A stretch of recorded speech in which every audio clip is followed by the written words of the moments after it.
पापा, एक विद्यार्थी के लिए सबसे ज़रूरी बात क्या होनी चाहिए? हम्म, बेटा विद्यार्थी के लिए सबसे जरूरी बात है एकाग्रता। किसी चीज को बहुत ध्यान से करने की आदत उसमें होनी चाहिए।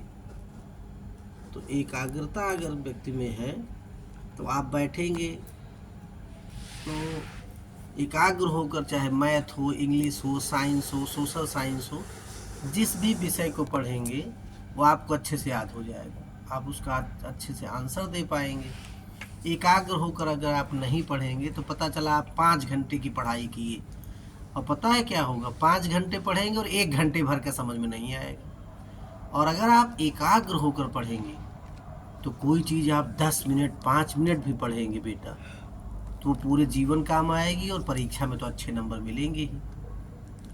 और एकाग्रता ध्यान से जुड़ी हुई है। तो एकाग्रता में पता है क्या हो, एकाग्रता बनाने के लिए सबसे पहले मन को शांत रखना पड़ेगा। एकदम सहज बैठिए, शांत रहिए, विषय पर ध्यान केंद्रित करिए। एकाग्रता से मतलब कोई बड़ी चीज़ नहीं है एकाग्रता।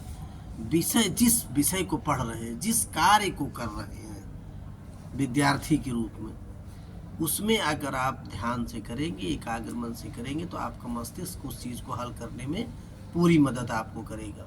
इसमें मन और मस्तिष्क दोनों को एक करना होगा, तब कार्य होगा।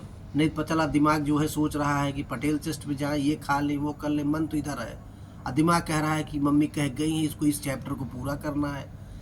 तो मन जो है वो कहे पटेल चेस्ट पे है, और मम्मी कहे चैप्टर पूरा करना, तो आप यहाँ बैठी हैं। इसका मतलब आप एकाग्र नहीं है। तो न तो आप पटेल चेस्ट पर वाला काम कर पा रहे हैं, ना आप वो चैप्टर पूरा कर पा रही हैं। तो अगर आप ध्यान से एकाग्र होकर पढ़ाई करेंगी तो आप निश्चित रूप से जानिए पढ़ने में भी अच्छा करेंगे। फिर मम्मी आपको स्वयं कहेंगी कि आप जाइए ये काम करके चले आइए। तो इसलिए एकाग्रता सबसे ज़रूरी है विद्यार्थी के लिए।